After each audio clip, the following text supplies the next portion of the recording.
Hey, ladies and gentlemen, it's Frostbite. For the last 4 years, the madman himself, Mr. Mad Stacker, has brought people together under the guise of the premiere train.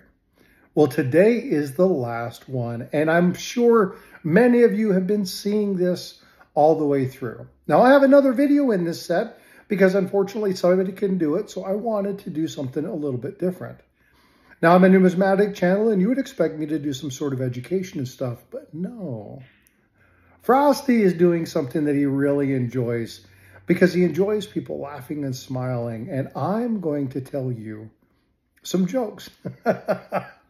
So these are some of Frosty's favorite jokes. I'm also going to give you a couple scenarios in which you can use these to bring a little bit of smile and laughter to somebody's face.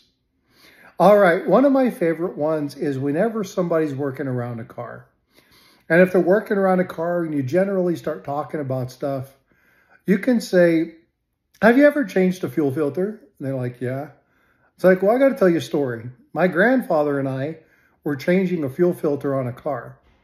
And, you know, you take the little fuel filter out, you need a place to put it because there's gas inside.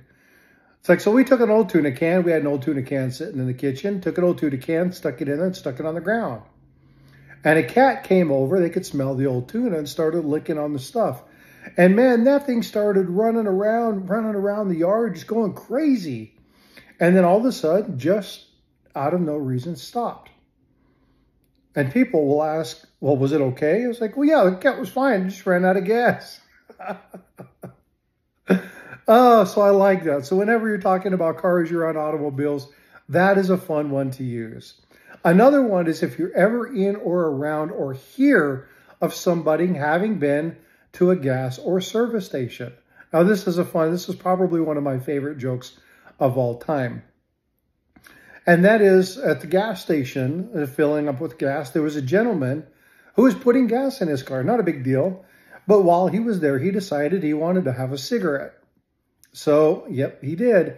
Pulled out a cigarette and lit it up. Well, he had spilled gas on his arm. So he caught his arm on fire, and he was waving it, trying to get the fire out. And while he was waving it, trying to get the fire out, the police just happened to be driving by, and they pulled in, and they grabbed him, threw him to the ground, put the fire out, and then arrested him. And I sat there and looked at it. My son looked at me, and he said, Dad, I'm confused. I was like, what's that? And he goes, why would they arrest him? And it's like, dude, this is Texas. It's like, we can own them, but we can't wave firearms around in public. I enjoy that one. A lot of people don't like that joke, but I think it's hilarious. And again, if you're ever around a service station or something like that, that's a fun one to use as well. Another one that I really enjoy, obviously I like dad jokes, so jokes of opportunity are always there. But another one is if you're working around or see a construction zone. Or if you know somebody who drives a paramedic, is a paramedic, or drives an ambulance. And that is, it's like, hey, did you hear about the construction worker who got his large toe cut off? And they're like, no. It's like, well, apparently there was an I-beam that slipped or fell or whatever right through the steel toe, and it severed his toe. And it was encased in the steel toe within the boot. And they, you know, obviously they're going to try and save the toe. So they package it in ice and they get in there. Well, the ambulance left, and they didn't realize that they had left this cooler with the toe in it. They never actually put it in the ambulance. And a lot of people were like, oh my God, what'd they do? And it's like, well, I don't know about you, but I would have been calling the tow truck. I know it's stupid and corny, but I love the joke. It's a lot of fun. It's a great one to use. Now, there's other ones that you can utilize. Depending upon your profession, you can talk about, let's say, psychologists. Psychologists are a great one. Or we talk about, let's say, changing the light bulb. How many psychologists does it take to change a light bulb? And the answer is 1. But the light bulb really has to want to change. I enjoy that one.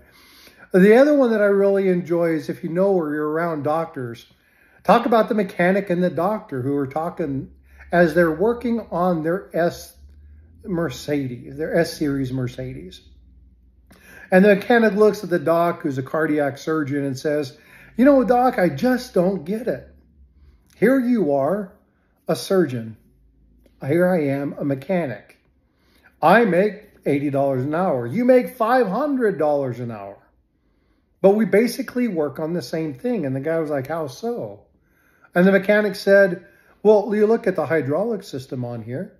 You look at the way that the system's set up. There's an electrical system that needs to be monitored, just like the nervous system has to be monitored in a surgery. You got the pump, which is the core, right? And that's got to get going. You got to make sure that that's done. That's the cardiovascular structure. You got to make sure that engine is going. You have the central nervous system. You have the computer chips and all the stuff that are there. They all function about the same as a human body. A car is really not that different from a human body. So why is it that you make the big bucks when I do all this delicate work on a $150,000 car, but you get paid bank? And the surgeon looked at him and said, try doing all that with the engine running.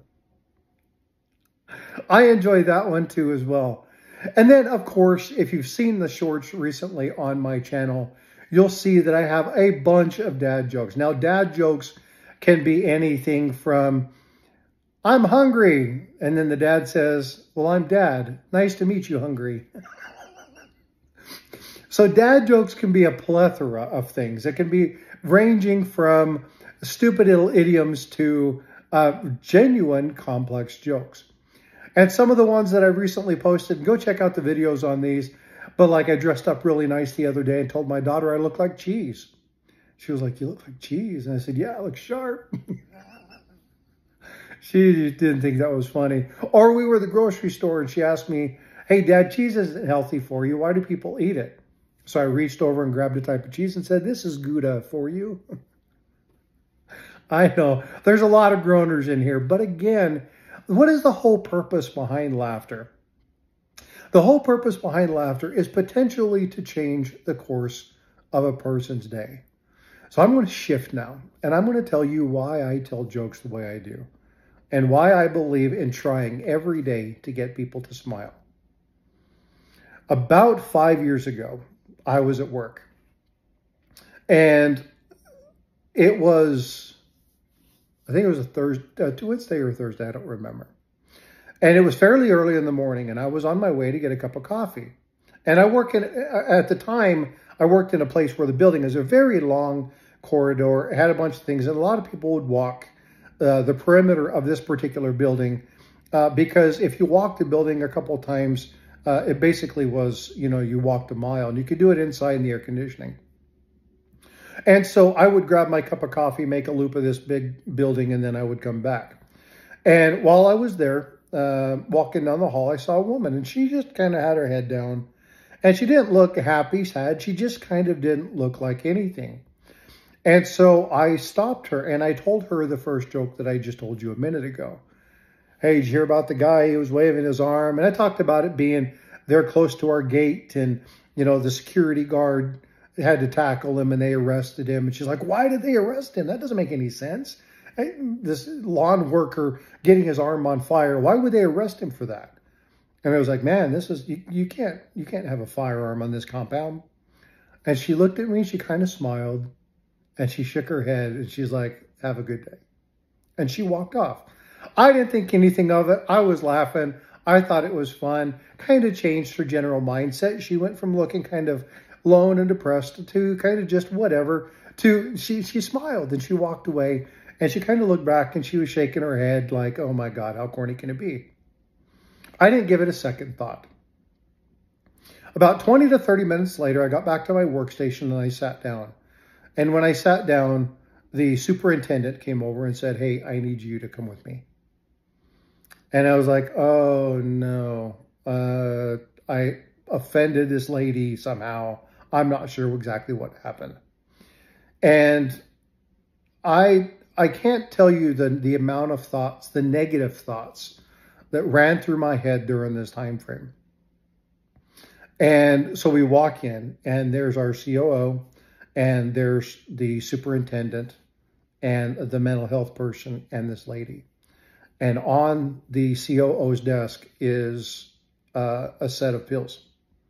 And when I walked in, she was crying, and I was like, oh, Lord, here we go. I said something to offend her and whatnot. And she stood up and she hugged me. And they basically told me to sit down. And she told me that she was on her way to the car. She was going to take these pills, and she was going to kill herself. She was going to end her life. I didn't know she was in a bad place. I saw somebody that looked like they could use a smile. And I don't say this because it's like, oh, hey, pat Frosty on the back. I say this because a kind word, a simple gesture of generosity, a stupid joke, a dad joke, a compliment. Hey, those are nice looking shoes. Hey, brand new blouse. Hey, did you get your hair cut? Taking time to notice somebody could impact somebody's day. I do dad jokes because I enjoy them. They're a part of me.